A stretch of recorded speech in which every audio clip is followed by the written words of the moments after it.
ভয়ে লুকিয়ে থাকার দিন শেষ, আইন এখন সবার জন্য সমান বলে মন্তব্য করেছেন আইনমন্ত্রী মোহাম্মদ আসাদুজ্জামান।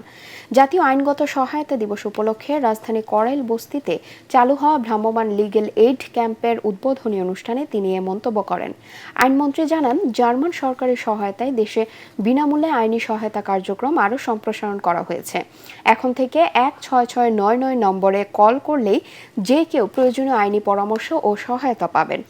অন্যায়ের শিকার হয়ে যারা ভয়ে আদালতের দ্বারস্থ হতে পারছেন না, তাদের জন্য এই উদ্যোগ বিশেষ গুরুত্বপূর্ণ বলে মনে করেন আইনমন্ত্রী। প্রয়োজনে ভুক্তভোগীদের জন্য সরকার আইনজীবীও নিয়োগ দেবেন। মিথ্যা মামলা সংস্কৃতি থেকে বেরিয়ে আসার আহ্বান জানিয়ে তিনি আরও বলেন, হয়রানির উদ্দেশ্যে কারো বিরুদ্ধে মামলা করা হলে তা কঠোরভাবে নিরুৎসাহিত করা হবে।